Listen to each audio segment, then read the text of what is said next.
There was part of me that was in the water.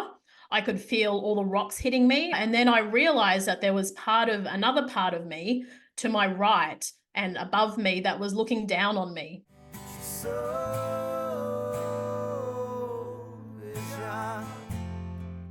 Hey, everybody, welcome back to another episode of Soul Inspired. Today, I'm really happy to have Lauren Dionysius on with us. She's a near-death experiencer, and she's also had, from what I believe, 3 different times having a shared death experience. So we're going to get into that conversation and talk about all the different things that you've gone through. But first of all, Lauren, thanks for joining me today on the episode. Thanks for having me, Joe. It's great to be here, and I'm excited to share these different experiences with your listeners and hopefully offer some different perspectives about life and death. I was also saying before we talked that you're the first Australian guest I've had, and I have a bit of an Australian invasion coming in. I have a bunch of you coming on. I'm really excited to talk to you all. So I get to talk, I'm really fortunate that I get to talk to people all around the world. And it's one of the really neat things about doing a podcast. I get to meet people I probably wouldn't normally meet if I wasn't doing this. So once again, thanks for coming on. I'm going to lead us in a direction that I normally do on the podcast, and it's really to start by asking you, first of all, if you think about, who you are today, who you are and who you've become, if there was an event or anything in your life, it could be the NDE, it could be the near death experience. But if you think about who you are now today, if there was an event in your life that led you up to being who you are now and what that event was. Mm-hmm. Yeah, absolutely. So for me, it was a shift in my career. So I was a nurse for over 20 years. And obviously being a nurse, there's exposed to a lot of different trauma. It's like you see the worst of life. And I was working in the nurseries, in the ICU for sick babies in NICU. And sort of the first 10 years of my career, I really struggled emotionally, mentally, and spiritually with life and death especially when it came to babies. And, I grew up in a very strict religious upbringing where it was all about heaven and earth and, being a sinner and repenting of your sins and going to heaven and all of this. There was certainly no talk of like reincarnation or, spirituality as we know it today. So I guess, had this belief that, these babies that didn't survive, it's like, well, if God is up there, he's not doing a very good job because, like, who would allow a baby to die? Anyway, I got to a point where I just couldn't deal with it anymore. And I think this is, in regards to your question, this is that time in my life where I'm like, I'm done with babies, doctors, nurses, hospitals. I'm out of here. So I packed my bags and went to Africa. I think at the time I was trying to find myself or try to find answers, I think, to, why do babies die or even why does anybody die? It just seems so cruel from that human perspective. So I went to Africa. I was there for 7 months and I did wildlife conservation and research. I wanted something wildly different from my nursing career because that's all I knew. And while I was in Africa, probably about five months into my 7 months away, I went whitewater rafting and had an accident. Like I fell out of the raft and was in the water for a really long time and had a near-death experience. And I didn't recognize it as a near-death experience at the time. I just thought it was a panic attack. I wasn't into spirituality. I was kind of in this weird transition where I sort of wasn't believing. I'd moved away from like the church, I guess, beliefs and ideologies. And I was sort of in this maybe atheist type, there's no such thing as God, heaven, earth, whatever. It's just we are who we are now and who knows what happens and who really cares. I was sort of going down that path personally, but struggling with that in my professional career. So so I had this experience and I thought it was a panic attack. And because I didn't believe in the afterlife, all of that sort of thing. And it was only a few years later when I started to have shared death experiences that I realized a lot of people who have shared death experiences actually have had a near-death experience in the past. And I'm like, oh, near-death experience? I haven't had one of those. Mm. But when I started to read like the criteria and sort of what was involved, I'm like, oh my God, when I was in Africa and I fell into the Zambezi River and I was underwater, I don't know how long, that was actually a near-death experience, because it was after that time that I started learning about, I started doing yoga and studying meditation, and I studied Buddhism for a while, and I was starting to get more into the spiritual side of things as a way, I guess, to find answers to my questions. And but not sort of putting two and two together, that it was that near death experience that I didn't really know I'd had at the time, because I didn't believe in that stuff, had actually happened. Mhm. So yeah, that was the real, in hindsight, turning point for me that sort of moved me onto the path that I've sort of been on since then and continue to move along, I guess. So yeah. Yeah. Well, thank you for sharing that. That's really interesting that you went from working in an area where you were questioning God, questioning life, questioning purpose. What is the purpose of it all? Probably a lot of anger and fear around it. Things I can't Mhm. imagine the things you see, right? I wouldn't want to imagine, if I'm being honest. That's why I didn't choose that career for a reason. But I can't, it's amazing that there's people that do it and that they can get through it. But so you had that moment where you're just questioning everything, and it's almost like it led you to the NDE. It seems like it led you to take this big excursion out to Africa to do your work out there and then have this moment.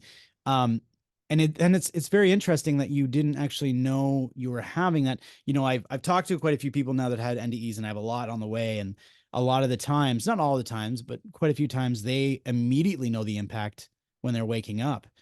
They wake up and they Mhm. go, "Oh my goodness, like I don't want to be here," or whatever their reaction is to that experience. So it's interesting that you didn't feel it till later. I've also heard from people who would have an NDE say around 10 years old, and then at age 55, it comes flying back at them and they remember it all. Like they've forgotten that it was an actual experience. They thought it was a dream or whatnot. And then all of a Mhm. sudden it feels more, real. They give all these details. So yours is similar to that, I think, more so than coming out of it and having this experience. Yeah. So would you mind kind of just, if we can just dive in a little bit, if we can just kind of focus in on the time that happened? Like, so you said you were whitewater rafting. Can you explain exactly what happened and how you would interpret it now and what happened during that experience?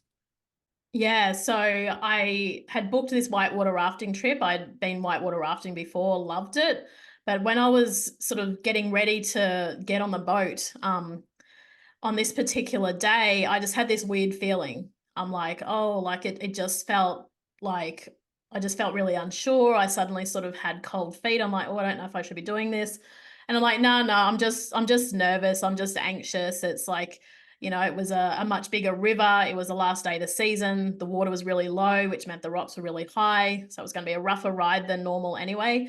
So I'm like, no, it's just that. I'm just, I'm very, being a nurse, very left brain, very logical, had been very linear in my thinking and able to justify things based on, I guess that more medical paradigm. So I got in this boat, and I don't know how long I was on it for. I'd probably been through maybe 5 or 6 rapids by this point. And I the raft, we went down a rapid and the raft went up vertically and I fell out. I was the only one that fell out of this raft. And what happened is I went underwater, and again, I didn't realize this at the time, but in hindsight, what happened is I had an out of body experience. So there was part of me that was in the water. I could feel all the rocks hitting me. I was trying to understand what the instructor had said about, and I can't even remember, but it was something about bringing your knees up to your chest and like making sure that you were sort of upright in the water. And I was thinking this, and I'm like, I don't know where I am in the water. I don't know if I'm upside down. I don't know if I'm sideways. I just had no orientation of where my body was in the water, other than I just kept being hit against rocks. I wasn't able to breathe. I could see like bubbles, which is weird. And then I realized that there was another part of me to my right and above me that was looking down on me. And I could see I had like this red or orange like helmet on and was like looking down at myself, but it was separate. So there was this part of me that was me in the water and part of me that was looking at me in the water. And then, but the thing was, and this is why I didn't recognize it as a near-death experience, because a lot of what I've heard about near-death experience is it can be this like blissful experience and this really expansive experience and like lots of light and like the voice of God and like grandma and grandpa there and like all these things. And for me, it was pitch black. There was me in the water. There was me outside looking in the water. There was a TV screen in front of me and there was a voice. The voice wasn't me. It wasn't coming from me looking down and me in the water. It was a voice I didn't know, I didn't recognize, and everything around me was black. There was no light-filled tunnel or beings other than a voice. And what happened is I found the part that was outside of my body started watching this screen, and I started seeing all different people in my life. I started seeing the hospitals that I'd worked in. I started seeing like houses that I lived in, and all these different scenes in my life. I've traveled a lot as well. So I was sort of getting all fragments of these things that weren't really making any logical sense. And I was like, and again, I wasn't thinking logically, but in hindsight, I remember again, it was this sense of disorientation. I'm like, but I wasn't really questioning what was going on other than I'm in the water and I can't breathe and I don't know which way is up and I can't remember what the safety guy said. That's Mm. kind of like the human me.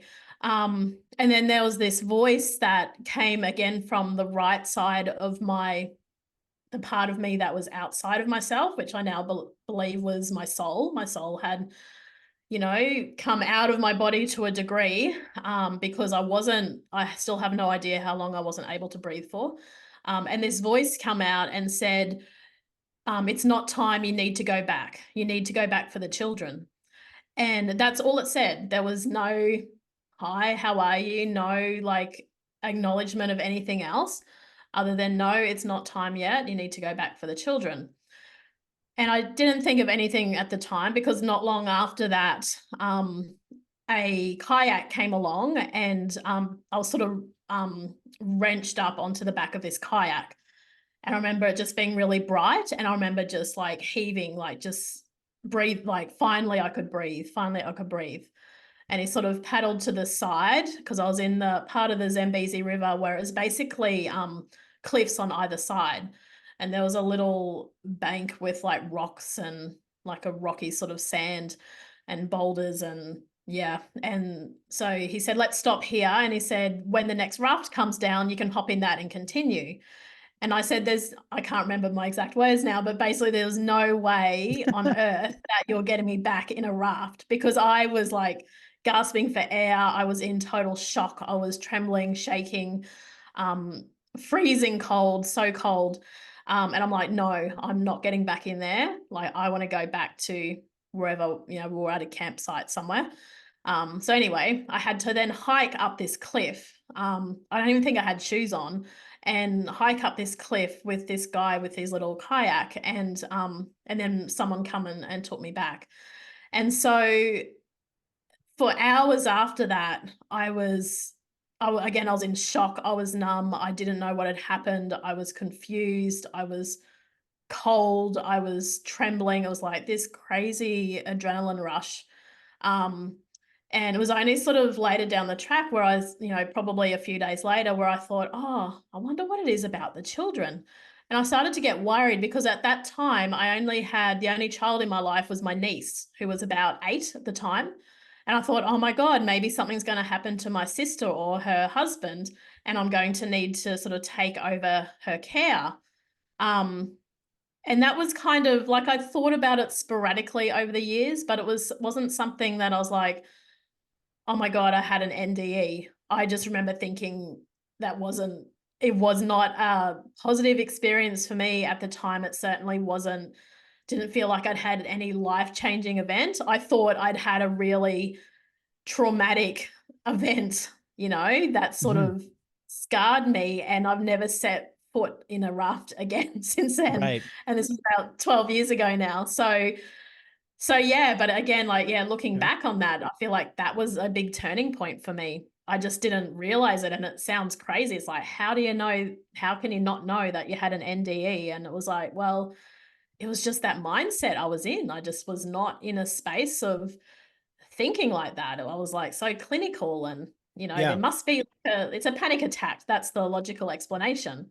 So yeah. Right. Okay. So thank you for sharing. That's interesting. So just to recap, I love recapping these for the audience, anybody listening in. So you have this experience where you're on a raft and the boat tips. It sounds like you were on the front. I don't know. I don't know too much about water rafting, but and you flipped over from the front and you find yourself underneath and you're struggling. And whether you were drowning or not, we don't know, but I would assume you probably were.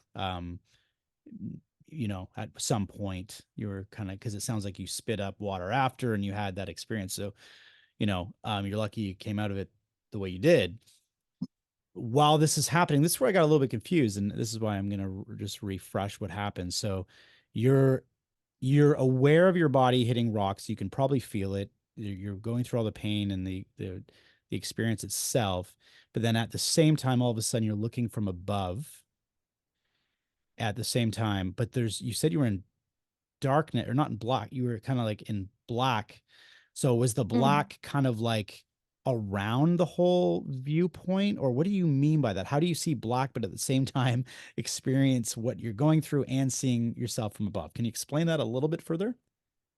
Yeah, probably the analogy that comes to mind, I guess, is if, it's like my body in the water was like us here on Earth, and the blackness was the sky, if that makes sense. So it's like, even Hmm. though there wasn't light shining, it's not like my whole, um, body in the water was kind of like lit up. But, the part of me that was in the water could see. I don't know if it was through, I can't imagine my eyes were open, but when you close your eyes and you can still see if it's bright outside, because it was the middle of the day. So, Hmm. whether, because you can sometimes still see, like, light and dark and sort Hmm. of behind your eyelids.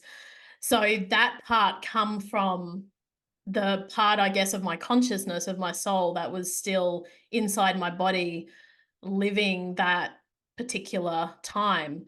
But then the part of me that outside of my body, it was like I was like, even though it didn't feel geographically distant from the physical body in the water, like if I had to put a measurement on it, I would say within 1 to 2 meters of my physical body in the water is where this other part of my consciousness was, that if I didn't look down at my body, and again I'm sort of looking out, it's black. Like there is nothing else in my vision, if you like, other than this screen that looked like an open book to me. It wasn't like a TV screen as we know it. Yeah, and this voice that come from nowhere. But that part, it's like that part of me that was in that space Hmm. was only looking at this screen, and it was like looking at the sky around me and then looking Yeah. down at the person in the water. It's Hmm. so hard to No, explain. So I I don't think know if that helps to no, it explain does. it. I think where this all comes to, and this is, I've really had to think about how we're in a three-dimensional world, like in this third dimension, right? It sounds to me, and I'm assuming this is my own interpretation, as Mm, though the experience had you move into a different dimension entirely, so that mhm, because mhm. now you can focus on multiple things. It's almost um like you have different focuses and you can Mhm. experience all of those focuses at the same time.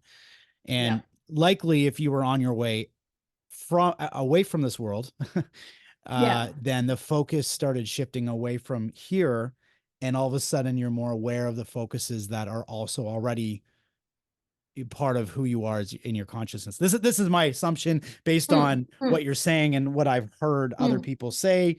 And this is very mm, interesting. I've never really had anyone explain it the way you have. So I'm actually mm. kind of exciting. It's a different kind of um, way. And I think that could be also why you didn't have such a dramatic um, reaction to the event, because you may have been so confused that you may at first have thought it was some kind of dream or hallucination, or like you said, panic attack, something that just Mm, mm, physically happened because of the stress that you were under.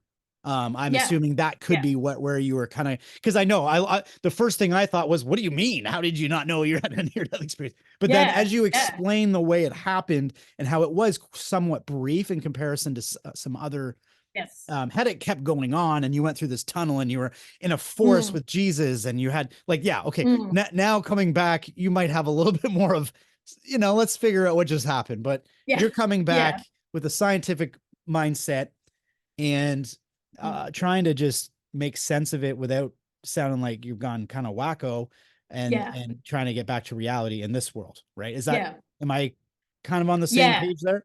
Okay. yeah, yeah, absolutely. And I think because the the timing of it as well, like I think I went through maybe two rapids, maybe three, I'm not entirely sure, before the kayak come. So I don't know what, time frame that would have been, but probably no more than like, 2 to 3 minutes, I would imagine, before you sort of go, because the rapids were fairly close together. So it's not like, it was like something that happened for a really long period of time, or the stuff that actually happened felt like, almost like a split second thing. There was no, I guess, awareness of time for me. And what I remember is, yeah, what I've just said. It was just that screen and that voice. And yeah, it wasn't walking with Jesus in the forest, or any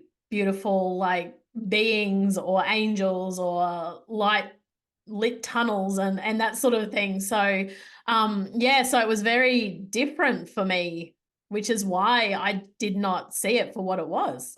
Yeah, it is very different, but I would also Mm, say that it is in the sense where I feel like likely what was happening is you were just in the brink of the change, that mm. you weren't in you weren't in a situation where you had died completely at the No, time, no. and that could explain it, right? That your Mm, body was starting to go, and then you had this reflection. It sounds like you were having, from the experience with the screen, from what I've heard from other NDEers, is you were having kind of a mm. life review, but it was brief.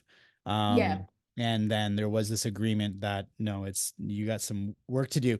And speaking to yeah. that, and I want to, I have many questions about this now, but I'm gonna jump forward a little bit because I want to get the picture of what happened, and you can explain it how you'd like, of with the shared death experiences, which actually it seems like Mhm, it enlightened you to think that you had this and near death experience, or that you realized it. So like a self-realization kind of thing. So I wanting to know mm. what happened with those, if you could explain a bit.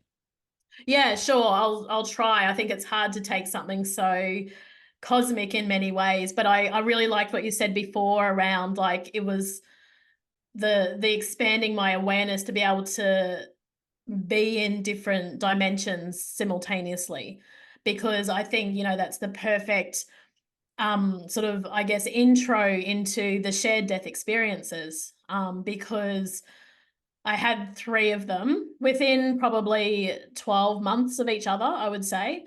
Um, things had, so just to provide a brief context, when I got back from Africa, still didn't want anything to do with babies, worked in other areas of nursing. But after about 3 years, I started to feel this pull to go back to the nursery. And I'm like, no, no, no, I'm not doing that. Babies are still dying. Like, God's still doing a bad job, whoever he is, if he even is a thing or a person. Like, I'm not going back there. I can't keep running to Africa whenever things get hard in my job. It's just not a sustainable way to be a nurse. And so eventually, though, I went back to the nursery where the well babies are. So I'm like, that's okay. I don't have to deal with them sick. We're just helping them grow and learn to eat and get them to a place where they can go home. But again, after probably 12 months or so, I sort of started being pulled back into intensive care because I had those clinical skills. Yeah. Um, and within, I would say, less than 6 months, my worlds collided because I'd been studying yoga, meditation, Buddhism, like healing arts, energy healing therapy, cranial sacral work, all of this sort of stuff on the side of nursing, sort of running parallel. And then my worlds literally collided. So then suddenly I'm trying to be this like normal clinical left-brained research-based like troubleshooting technology nurse. And on the other hand, I'm starting to see pictures around babies by this point, and I'm starting to have, I'd go to their cot and there'd be like pictures. Some of them would be cartoons, some would be like these beings that I didn't recognize, some were more human. And, I thought I was going crazy. And so I Mm. took some time off work because, again, left brain me still didn't really believe in this stuff, even though I was studying more in that direction. And then what happened is these experiences, despite the time off, despite ignoring it, thinking I was going crazy, the experiences just got stronger and stronger. And what was happening is I was, again, probably now I'm talking about it like similar to my experience of the NDE, where I was sort of able to be in different dimensions at the same time. I was having these multi-dimensional experiences, but in a hospital, where it's like so not multi-dimensional. It's very like Right. three-dimensional, right? Right. And very black, white, right, wrong, good, bad. This happens, you do this. There's no gray in the hospital. And so yeah, it was this shift for me where I had to learn basically to have a foot in each world. And I was having these experiences with babies, and I thought, well, okay, that's really interesting, but I don't get the point of it all. It's not like I could say anything to the parents of the babies I was caring for. Right. That wasn't in my scope of practice and code of conduct and policy and procedure manual. So I basically just had to keep it all to myself. And so after probably 3 to 4 years of these experiences, that's when I had the shared death experiences where I And was literally, and sorry, just to jump in really quick before you're about to go to yeah, that, at this point, just to be clear, at this point that you've led us to, you still haven't really acknowledged the near death experience in your life at that point. Is that right? So yeah, you're at this point where I thought it was interesting how you said you were diving into yoga and all these different hmm, modalities, but at the same time, you were kind of angry still with the whole like, why would God do bad things? But you definitely yeah, were seeking. It sounds like you were seeking and yes, you were trying to figure out what is going on. So okay, yeah, so I just wanted to be clear again that you had not yet really had the realization that you even had an NDE yet at this point. And here hmm, you are now, and now I guess go ahead with the shared death experience that you had. yeah. So as I said, it was, yeah, three different babies over, yeah, 12 months, maybe more. Three very, very different experiences. And I've actually never shared these publicly before, so I'll try to again put the experiences into words, from my experiences. But um, I'll start with from what I remember was the first one. And so by this time, probably after 3 or 4 years of seeing pictures around babies, hearing their soul speak, that's what I learned was happening, is I was hearing their soul communicate with me. And while I couldn't tell other people, it completely changed the way I cared clinically for babies. And it probably the biggest thing is it helped me to understand why some babies survived and some didn't. And some of those big why questions that personally I struggled with my whole career, I was able to see that from another perspective because I was seeing the soul's perspective, the soul's journey, and that cycle, that transition from birth and death and back again, and that cycle. So yeah, so with that first shared death experience, was with a baby who she was only about 10 days old. I had, again, these different, visual, auditory, visceral sensations from her while I was caring for her around different things. And she was very unwell. She was extremely, extremely premature, 23 weeks. Um, the odds were stacked against her. And with the communicating with her, I'm starting to understand, and she's kind of leading me to this conclusion that she's not going to survive. I'm not going to live. Things happened at the last minute. And I knew this was a possible timeline. I wasn't sure how things were going to play out, but I can feel now and I can understand that I'm going to be leaving this world. And what happened is she came to me, I say like came to me the night before. And I remember it was a Thursday night, about 10 o'clock at night. And I'm just about to, in that twilight zone going to sleep. And she came to me, she communicated with me. She showed me, and I had been on days off. So I hadn't seen her for 3 or 4 days, no idea what was happening, didn't know what was going on. But I was going to work on the Friday morning. And she came to me and she said, I need to be outside. I need to be outside. Take me outside. And the place I was working at, there was a balcony where you could take babies, not just really unwell babies, but you could take babies outside and get a little bit of fresh air and sunshine and all of that. So, I knew the balcony that she was talking about and being outside. And I'm like, how can I say that? And I wasn't even sure what was happening on Friday. I didn't know if anything was planned. I didn't know what was going on, but she just said to me, I need to be outside. I need to be on my mum's chest. And she needs to be lying down because she's going to need to be laying down in order for her to physically, I'm talking about this like emotionally and energetically here, to be able to physically go through this experience of me leaving the earth. She needs to be laying down. She needs to be, I guess, what comes to me now in hindsight is she needs to be grounded in some way, to be able to cope with this experience.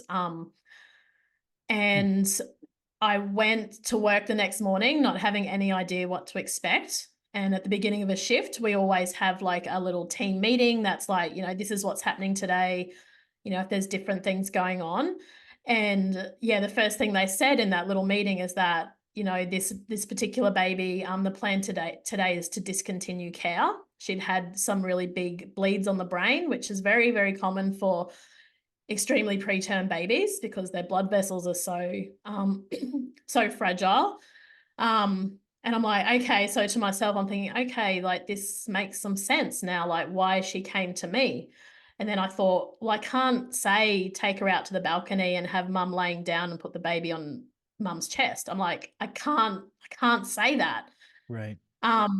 And I wasn't caring for her. I was caring for another baby close by so I could see what was going on. And what happened is I had my back to this baby and I was attending another baby. And when I was looking away from her and I turned around because I heard a noise, and it still like makes me emotional, but they'd put mum on a recliner chair and had put the baby on mum's chest and was starting to wheel them away.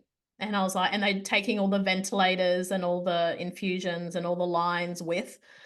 And I just felt so much relief. It's like, my God, somehow this baby, I mean, probably tried to tell me to pass the message on, but when I couldn't, there was some way that that baby was able to pass on that information, probably to her mother, I would say, or maybe to the nurse who was caring for them, to be able to have this baby's vision, I guess, for their death, like play out in the way that she wanted it.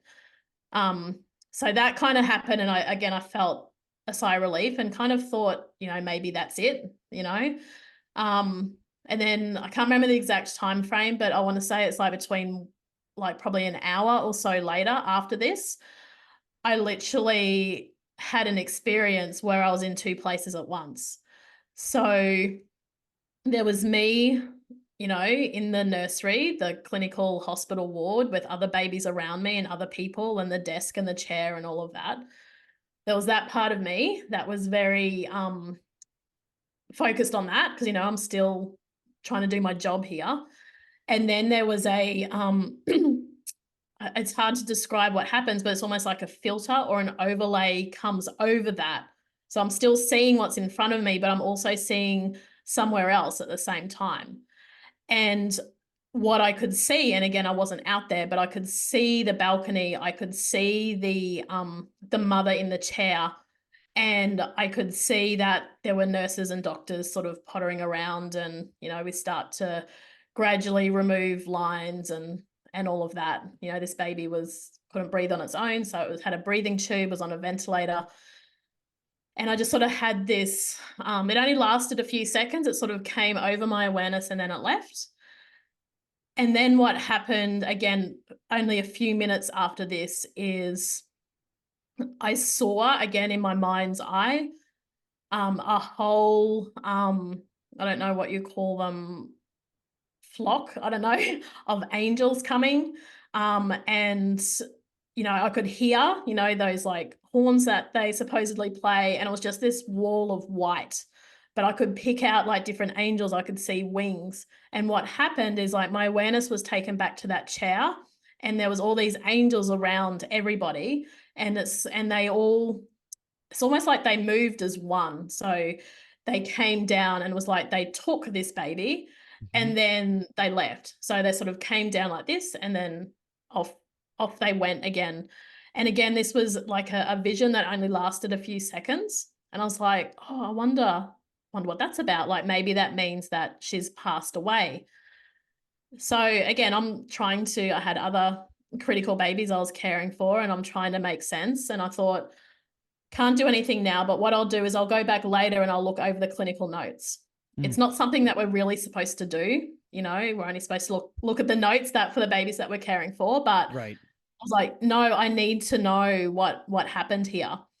And when I got time to do that, because they're all electronic, the notes, so you can pull them up on a computer, and I did that, and because I'd taken note of the time that I'd had these visions. And when the angels come, from memory, it was around 12:30, like around lunchtime.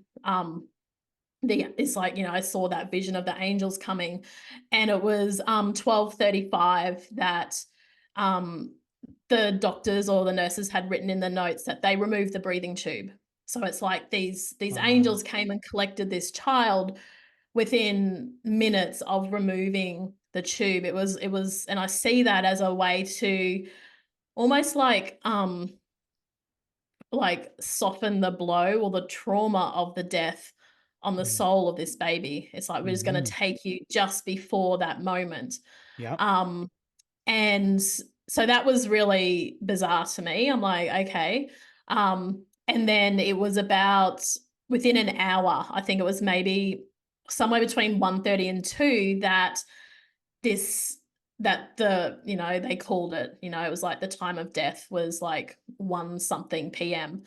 So um it was Wow. all, yeah, it was like kind of like, and I did this a lot in my career, kind of lining up my spiritual mystical experiences with the clinical notes, because that was how I was wired. But yeah, that was like one of these experiences where she came to me, she showed me what she wanted. There was part of me, call it my soul, I don't know what you call it, that was in these two places at once and was watching what was happening, and then was able to witness the what was happening spiritually, cosmically, metaphysically, I guess, behind the scenes of that baby's death. And just the joy. It was a celebration. Like, there was music, there was joy, there was peace. Like this baby was just so excited, and like the sense of freedom that I could feel in her energy as it was lifted from her body back into spirit. It was like how we celebrate birth here on earth. It's like that's how spirit was celebrating. It's like her death from the earth realm was like a birth again into the spirit realm. And it Wow. was like a celebration, which, really contrasted with, obviously the parents' grief and their devastation at their loss. It was these two vastly extreme experiences that I needed to somehow find like a place where I could hold that simultaneously. That So, that would that was incredible. That's an incredible story, and thanks for sharing it, especially since you haven't even really shared it with anybody that or any episode. I don't know if you've talked to people about it, but um you know a bunch of things come to my mind, a bunch of questions where, I thought to myself, were you seeing a vision of what was to come, or was she actually coming to you? Or was she coming to a number of you, and your awareness, you were aware of what you were seeing or feeling or had that vision, and you were able to interpret it? Whereas the nurses who are working with her may have gotten the same message, but Mm, unconsciously did the things that was yeah, being asked. I yeah, really do think awareness is such a huge word, because the one thing I'm discovering by talking to a lot of spiritual individuals, and that we're all mm, spiritual, but people who are a little bit more in tune, okay, we'll call it that, is yeah, that their awareness is heightened. Your awareness of what we're being guided towards is heightened, whereas many of us, including myself, many times, I think are kind of in an autopilot mode here with our human body and avatar of what we are, and mm, we're going in a direction, and until after a certain event you go, wow, good thing I did that, because that and that happened, and you go, how did that happen? But people who are aware of yeah, it might see it a little bit more as it's happening. And I think you were probably yes, experiencing that in that moment. So yes, you weren't even yeah, necessarily the one that had to do it, but you were yeah, part of that team. You were part of that energy around, and you may have, who knows, maybe we have free will here too. You don't know what mm, may have transpired, but it seems like mm, there definitely was some kind of group of angels that were orchestrating. It seems like there's an orchestration of sorts. The other thing I thought was really fascinating about what you said, and it hopefully will give some relief to some of the listeners and people out there who've maybe had family members who've, maybe they've suffered something traumatic or something that they can't imagine, and you worry about the pain and these types of things that people go through. And it seems like, I can't say for certain, but I keep getting this feeling and these stories of people's experiences that seem like part of us leaves before we leave. There's something that mhm, seems to happen. I've had a number of people who've had traumatic head injuries, say in a car accident, and they leave their body and watch the car get into the accident. They don't yeah, they don't actually, they're not in it to feel it. Now some do. I mean, there's also the stories of some mm, that have the feeling of the pain and things that happen, but it just seems more so mm, than, it seems like it's the other way, where a lot of yeah, times, and that's what it seems like happened. If based on the timing, the time that you said, I think you said 12:30 12:35, mm, seems like they were there mm, to welcome her, yeah, and it was 5 minutes later that they decided to shut everything down because she wasn't there yeah, probably anymore. And so that's, yeah. that's comforting. That's comforting for anyone who loses anyone. So that's great. Yeah, absolutely. Yeah. Absolutely. And I wonder if in a way, it's kind of, yeah, softening the blow for the soul. It's like, it's Yeah. sort of traumatic enough. I think sometimes the human experience that it's sort of, yes, as you said, there's some people that it's like their soul is there for that blow, right? For that impact in whatever way that looks. But in all three of the shared death experiences, my experience was that the soul left the body before the heart stopped beating in all three of Oh, those really? in Wow. all three of those at varying times, but again, comparing to the clinical notes, these experiences I've had were within probably 30 to 60 minutes most of the time of when the heart actually stopped beating. So yeah, I mean, as you said, it happens in where that doesn't happen either, but it's certainly been my experience that yeah, the soul leaves the body before the heart stops. So here you are having, that would have been quite an experience to be working in a clinical environment, and you're working science based, and you're feeling Mhm. some other realm that's coming through, and that must have been quite a contrast. I mean, not to say that it's not good to be working in that environment, but again, you're Mm. dealing with emotions of humans and the things they're going through. Meanwhile, you're seeing this loving, exciting, uh, you know, welcoming, and then you got these people who are grieving. A few questions, Mm. and I don't know how similar the other two were, but just so we can speak a bit about on everything. So you had these shared death experiences, and what was it that, first thing I wanted to ask you, what was it about those experiences that then made you think about the experience you had with your near-death experience? Well, I started researching, like literally Googling, and I sort of, because by this time, I'd had a lot of experiences with babies. I'd be changing their clothes, or I'd be doing something clinically with them. I'd be taking blood tests. I'd be doing different things with these babies. And so the baby soul communication side of things was, I was getting quite used to it by this point. I was used to how babies communicated, some visually, some through words, some viscerally, and I was starting to become, I wouldn't say comfortable, that's probably too strong of a word, but it was starting to become more familiar to me, about how they communicated, and the types of things that they that they had to say. And I was trying to understand though with these shared death experiences, because I didn't know what it was. So I just started Googling things like witnessing another's death. And, because you hear of this a lot in palliative care as well, where nurses can, or healthcare staff, sort of seen the soul almost like leave the body, and these sorts of things. So it piqued my interest, and I just started researching, and I come across the term shared death experiences. And I read, a few books on the subject. I can't remember the guy's name now that has written a lot about shared death experiences.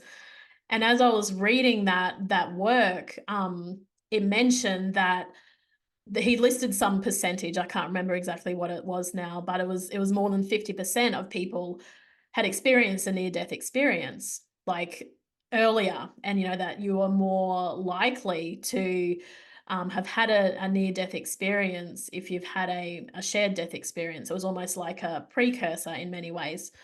Um, and so I was like, near death experience? I haven't had any near death experiences. And as I learned more about, so then I started looking into near death experiences, because that's something I hadn't really researched. I'd heard of them, I'd sort of, yeah, but I hadn't sort of gone into what they really were, or the Mm-hmm. different aspects that kind of made a near death experience what it was. I'd worked in the operating room for a while, so I do remember seeing auras changing colors when patients went under anesthetic, or when they were being operated on. I was sensing things, so I knew that something was happening. And it was only, yeah, through this research, and I was like, oh my God, like maybe what I had in the Zambezi River in Africa was a near-death experience. And I rejected it. I resisted it for a really long time, because that's how I'm wired. I'm my own biggest skeptic, to be honest. Like I question everything. I've left the hospital now, but I'm still very much in that, I'm still wired that way. It's like an active process for me to change that wiring, and shift my perspectives. Um, but yeah, and I was like, oh my God, I think I had an NDE. And and I'd started writing a book about all my experiences with babies. And I was working with an editor in the US, and she said, and it was sort of all around the same time. And she said to me, like, what? Like, something happened that got you onto this more spiritual path. And I'm like, no, no, like, just like a friend of mine suggested we go to yoga, and it just kind of started from there. And she's like, no, she's like, something happened. And I told her about Africa, and she's like, well, what did you do in Africa? And I said, oh, well, I did like have a whitewater rafting accident, and I had a panic attack. And she's like, tell me about that. And so I did. And so then like the pieces of the puzzle started to fall into place. And this was only I don't mean to laugh. 2021. It's No, no, it's it's it's fine. I mean, I grew up with anxiety and have had panic attacks, and I'm listening, and I'll tell you, if that would have been my panic attack, I think it would have gotten very bad. I think I would have had to really get some kind of medical attention if my panic attack was anything like what you experienced. Yeah. But anyway, I'm not to say that Yeah. people don't, but it's No, funny how no. you had interpreted that Yeah. as a panic attack. And maybe there's some people out there that are super skeptic that would still say Yeah. that is a typical panic attack. But Yeah. it because of the commonalities it has with other people who've experienced even more traumatic exits or close to exit Mhm. points in their life. Um, I can see how you then put all the pieces together and thought, oh wait, something happened. I think the giveaway for me, if I were would have been you, and I'm skeptic too. This is what Mm, been why this is why I love running this podcast. This is why I do the things I do, because I'm continuously gaining knowledge in all this. But I yeah. think the giveaway for me would have been the screen Yeah. and the realization that I had different perspectives at the same time. I would have went, okay, there was something different there. Like that's what would have Hmm. started to play in my mind a bit. Yeah. Is that kind Yeah. of what happened? The Yeah, screen. yeah, Yeah. because I didn't know that with an NDE there were screens there. Like, I didn't know about the life review or these flashbacks of your life. Like I didn't know. So it's not like I was reading about it and sort of inserting these different things into my experience. It was like Right. I'd had this experience, like didn't like give a lot of weight to it or attention to it, other than it was really scary. And I think that was the other thing, because it wasn't a blissful experience. It was terrifying to me. It was awful. It wasn't fun. It was there was a lot of terror there and panic, and Mm, but the screen, it was, yeah, when I read about, NDEs, often people will have, that's one of the commonalities is the screen. I'm like, yeah, I had a screen. Like it was there. Like it yeah. was right there, but it was almost like I was only allowed to go a certain far, like a certain way down that path or through that portal or that dimension or whatever you call it. It was like I was only allowed to get to a certain point. I Yeah. wasn't able to get to the light because maybe I would have made a run for it, but it was Right, like, right, right. Well, I think I it's was like just gonna, now's my chance. yeah, and I was just gonna actually say, you've mentioned how it was a terrifying event, and Mm, there are plenty of people who've died and had the most amazing event they've ever. They're like, I don't mm, want to go back. Completely the mm, opposite of what you had. What mm, I feel very strong in my own interpretation and my own gut is that mhm. you were mixed.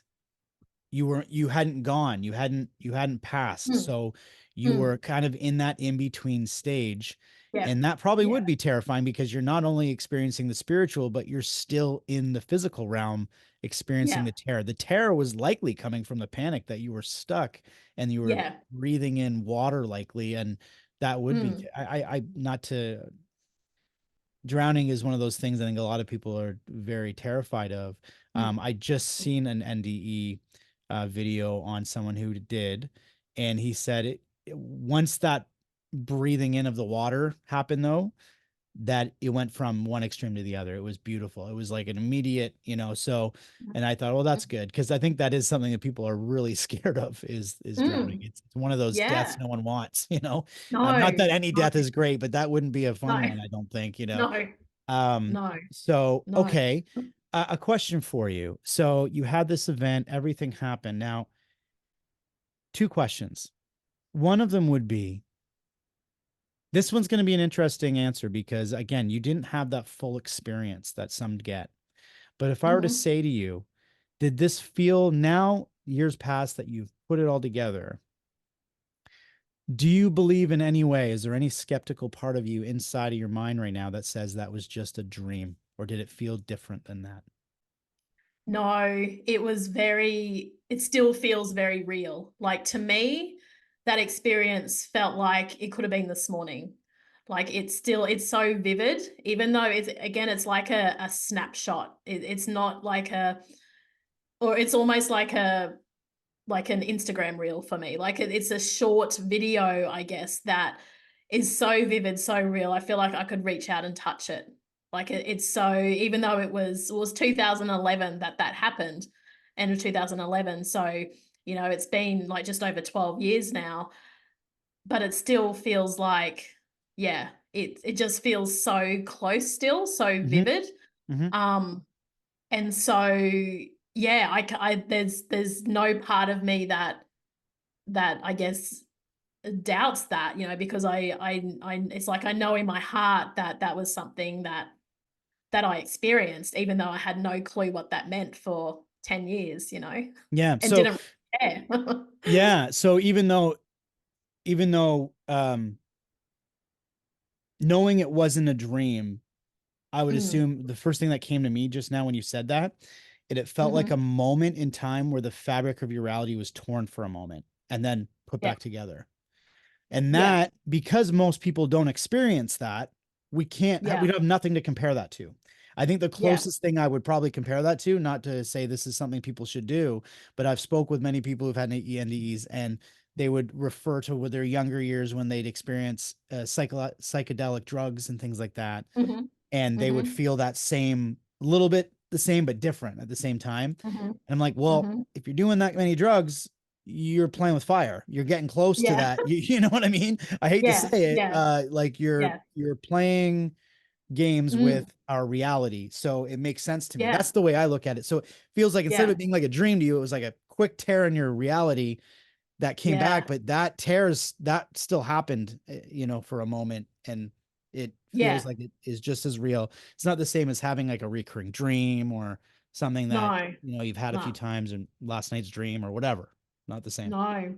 Okay. No, it was something I'd Yep. never had anything, no experiences prior to that to sort of have any, to give it any context or, other than anxiety or feeling anxious about different things. And I think that's why I sort of parked it in the panic attack box because Right. that was as close as I guess my context at the time would allow me to park it. Yeah. Um, yeah, And and then it, did you say too that yeah, you were raised in religious upbringings, but yeah. you really were left brained and more of a scientific type approach of, hey, if I can't prove it to be real, I'm going to question it. That type of kind of belief system. Is that where you were? Or did you have religious? I don't want to put words in your mouth, but did you I have don't know. like a belief in God and Jesus and these things? Did you have that as faith in Um, your? as a child, yes, because that was how I was, raised from when I was born until I was around 20. But I do remember as a young child, I'm thinking like 8 or 10. I remember again not realizing I was consciously doing this at the time, but I was thinking like, but if God loves everyone, then he doesn't just love, because we were brought up Lutheran, and we're sort of taught, I think, as most denominations are, that your denomination is kind of like the correct one and that the other ones were wrong, or at least that's how I was raised. So it's like the Catholics have got it wrong and the Methodists have got it wrong and the Muslims have got it wrong. It was kind of all of these beliefs that were sort of I guess projected onto me. But I do remember as a child, I'm like, no, that doesn't seem right. Like because, I'm this and someone else is that doesn't mean like, why should God love them more than me? I remember having these little thoughts going through my mind. And I always struggled to be like a good enough Christian because I think I did have that natural curiosity Mm-hmm. to question things. But then I was at the same time, I was also taught not to question because if you question, then it means you don't have faith or your faith's not strong enough. Right. So I was kind of caught in this weird like Yeah. space of like damned if I do, damned if I don't. And Right. then I think as I went into nursing and started studying nursing, where it is more the evidence based rather than a faith based way of working and seeing the world, then I think then that was the path I went. And then I left the church then. So it was like Mm-hmm. my nursing training and experience then sort of took over my reality or my belief system, I guess, around how the world is and it's good or it's bad or it's white or it's black or it's like wrong or it's right. It was, that sort of, it was true, it was false. It was, all of these sort of um yeah, extremes, I guess, these like all or nothing ways of thinking that I was taught as a young adult at university, and also that was reinforced in my clinical career. So it was just something I guess that I applied to all areas of my life. Mm-hmm. And it sort of I guess then became my default. um, and until that was then questioned again, and Right. now I feel like it is some of that mystical faith based way of thinking, but my faith now is it's in my soul, it's in my journey, it's in my consciousness, it's in my like my soul's experience of what I'm having rather than needing to be or do something a certain way or have a certain belief system in order to be right, you know? Right. I've learned it's Yeah. all different, you Yeah, know? absolutely. I think, Yeah. this is my own feeling and belief, but not everybody has to agree with me, but I do believe at one point religion, I think in even now in its essence, there's a an overall good intention. There's it's that Mm, intention of bringing us back to realizing we're more than what meets the eye. There's something mhm. greater. But of Yeah. course, as time passes, things change and things get added to religions, and this religion Mhm. comes out and this religion changes. And so I have nothing against it, and I have my own religious belief systems, and I think everybody should have Mm, their own beliefs in whatever it is. Um, mhm. some people have no beliefs in religion, and that's fine too. Yeah. And it's everyone's own personal experience, like you said, like this. But that would Mhm. have really, like I said, it kind of tore the fabric even in your beliefs, probably because you thought, well, Yeah. what am I experiencing? In that Yeah. you've experienced this all, and I knew I'm looking at the time now and I'm thinking, holy, I feel like I've even tapped into this conversation. But I'm gonna ask a few quick more questions if that's okay with you. Yeah. Um, Yeah. now that you've had this experience and you've had these experiences in your life, okay, one of the biggest things that I've, come to terms with that I believe a lot of people have in this life is fear. Fear is if it's a big driving force in our world. And the biggest fear out there, I believe, is the fear of death. I Mhm. truly believe that scarcity and the fear of death it kind of grabs a hold of everyone in all different aspects of their life, whether it's career, job, got to keep this job to got to pay the big money so that because if I don't, then I'll have no money. I won't eat. My kids will go hungry. Like there's always this fear of everything, and we have to take care of Mm, ourselves, of course. But I think death is such a huge grapple mm. hold, and you've probably seen it in the work that you've Yeah. done and everything. And Mhm. I guess the question I would have to you, if being as at one point the skeptic type person you are now, and having the experiences you've had, do you fear death now? And if and if you can kind of give a little info on that, how you feel about that.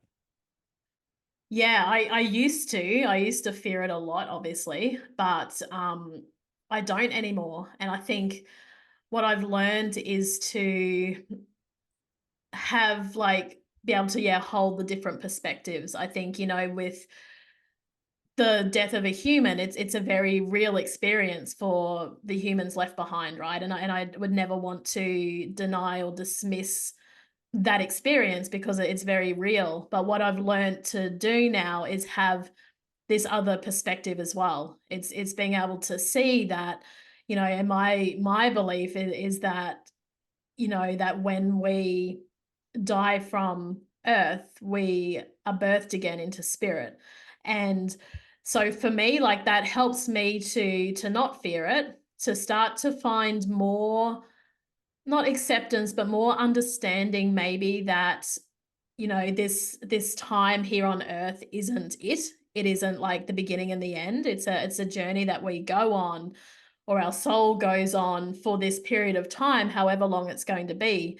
And I've also learned that, and this has probably been the hardest thing for me to understand around death, is that, and it's hard for me even to say this, is that I don't believe that any death happens without the full consent of the soul that's leaving, and also in many ways the consent of the souls who are left behind, who are involved. It's not to say we consciously say, oh, I'm happy for grandpa to go now. Like it's not that. It's like, again, from this looking at things through a much wider lens and at a much bigger picture, and seeing that our life here on earth is like one piece of a much bigger puzzle. And as I start to lean more into that, it helps me to realize that death isn't something to be afraid of, because there's so much more. And even though it's like, yes, we need to kind of, I think in many ways, let go of, harder for the human to do this, but kind of let go of that attachment or that identity to who we are in this world. And that's our one and only identity. And again, it's that a very finite experience. And it is like me, who I am today. Like I'll never be this person again in another life. There's always going to be something different. But it's just that bigger picture and really understanding. I think what was taught a lot in my religious upbringing was this idea of eternity. That I never really could comprehend. But now I'm realizing it is this, as a soul, we are like moving through this space that is eternity, and we are having all of these different experiences like simultaneously as well, past, present, future, like lives on earth, lives elsewhere, like, who really knows, right? And to me, that brings not only a sense of awe, but also a sense of relief in many ways, and a sense of acceptance is a strong word, but I guess as much as I can say the word acceptance around death. And from what the babies have taught me about their death, because I work a lot with, pregnancy loss and child loss as well. And seeing death from the soul's journey and soul's perspective is so different from our human interpretation and experience, that if we can blend both in together, to me, that's what has helped me to release this fear. And yes, I still feel grief if a loved one dies, of course. I think that's very human, but where I find a softening around it now is just being able to zoom out and look at the bigger picture from that soul's perspective. So I don't know if Right. that kind of answers the No, question, but no, yeah, absolutely. that's Absolutely. I also am one to feel that there is a final, if you look at all the NDEs where there's so many of them too, where they're asked, do you want to go back or do you want to stay? yeah, And it's yeah. unbelievable that there's even that choice, but I think in many times there is. Obviously, the human body can only handle um our incarnation for so long. I don't think we're going to see any 400-year-olds alive anytime soon. So there's probably a point where they say, okay, enough's enough. But I do Yeah. believe there are, I'm one to believe there's exit points and there's decisions Yes. that are made. And I know that's really hard for probably a lot of people to hear. And I don't know for sure, but because I'm someone who really just likes to gain knowledge, I'm Yep. basing these ideas off of others' experiences. And Yep. so I appreciate you mentioning about that, just that, you know, there probably is this soul contract or decision that's Mm-hmm. made. Um, Mm-hmm. you mentioned that you're writing a book or you've written a book. I'm writing it. Well, I started writing it about 4 years ago now, probably nearly five. And then I got to a point where I had to leave nursing because I could not hold both realities for me, and it was literally destroying me not being able to, especially after the shared death experiences, not being able to share the wisdom I was receiving from these babies, like with those that needed to hear it the most, which was their parents. And so I did leave the hospital. So the book I'd written was around me as the nurse. And I Mm. stopped writing that book in 2021 when I left nursing, because I'm like, this book needs to be different now, because it's like now I've had to let go, or start to let go of that nursing identity and start to like move more into, I guess, a more authentic and expansive version of myself, because my whole identity has now shifted. So I parked the book, and I'm just starting to feel like it's time to pick it up and start writing again. But it's basically, about, I'm very passionate about being the voice of and being the messenger of the next generation, and Mm. these kids that are coming through, and helping to get their messages out to their parents.